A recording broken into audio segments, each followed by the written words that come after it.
উত্তর কোরিয়ার সর্বোচ্চ নেতা কিম জং উন বিশ্বের অন্যতম প্রভাবশালী শাসকদের অন্যতম তিনি। তবে তার লাইফস্টাইল রহস্যে ঘেরা, অদ্ভুত তার জীবনধারা।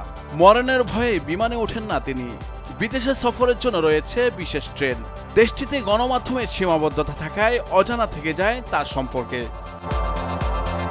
জানা যায় প্রভাবশালী নেতার মনোরঞ্জনের জন্য রয়েছে প্লেজার স্কোয়াড।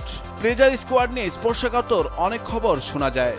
প্রতি বছর এ দলে যুক্ত করা হয় কুমারী তরুণীদের। সারা দেশ থেকে সবচেয়ে সুন্দরী নারীদের বেছে আনা হয় কিমের মনোরঞ্জনের জন্য। লন্ডনের পত্রিকা দ্য মিররের এক প্রতিবেদনে এই তথ্য জানানো হয়েছে। প্রতিবেদনে বলা হয়েছে প্লেজার স্কোয়াডে প্রতি বছর নতুন সদস্যদের যুক্ত করা হয়। প্রতি বছর এই দলে থাকেন 25 জন কুমারী নারী। বছর গেলেই করা হয় বদল, নতুন করে আরও 25 তরুণী যুক্ত হন। এজন্য দেখা হয় বিশেষ গুণাবলীও। ইউনমি পার্ক জানিয়েছেন, মনোরঞ্জনের জন্য দলের তরুণীদের সৌন্দর্য এবং রাজনৈতিক লয়ালিটির বিষয় দেখা হয়। এজন্য বাছাই করা হয় দেশের সেরা তরুণীদের, যাতে করে কোনো সুন্দরী এ থেকে বাদ না যায়। এজন্য সর্বত্র চালানো হয় অভিযানও।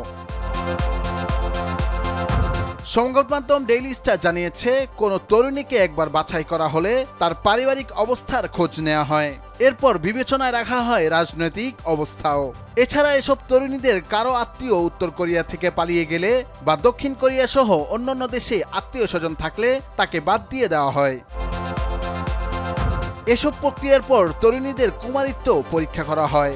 কুমারিত্ব নিশ্চিতের পর তরুণীদের আরেকটি কঠিন চিকিৎসার মুখোমুখি করা হয়। এই পরীক্ষায় ছোটখাটো অসম্পূর্ণতা সহ শরীরের কোথাও কোনো খুঁত আছে কিনা তা যাচাই করা হয়। এসব যে কোনো কিছু পরীক্ষায় চিহ্নিত হলে অযোগ্য বিবেচিত হতে পারেন যে কোনো তরুণী। নির্বাচিত তরুণীদের কাজ হলো কেবল কিমকে খুশি রাখা। উত্তর কোরিয়ার প্রয়াত নেতা কিম জং ইলের বিশ্বাস, তরুণীদের সঙ্গে যৌন ঘনিষ্ঠতা তাকে অমরত্ব দেবে। যদিও এই নেতা 2011 সালে হার্ট অ্যাটাকে মারা যান। ইউনমি পার্ক আরও জানান, কিম জং ইল 1970-এর দশকে এই প্লেজার স্কোয়াড ধারণা তৈরি করেছিলেন।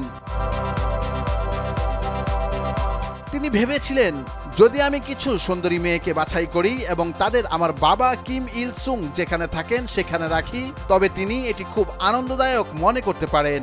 এমন ধারণা থেকে তিনি সুন্দরী মহিলাদের বাছাই করেন এবং ইলসুং এর রিসোর্টে তাদের পাঠিয়ে দেন।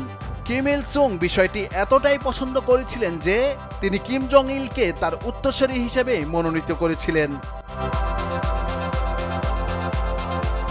নুরুল আফসার, নিউজ ডেস্ক, ভোরের কাগজ।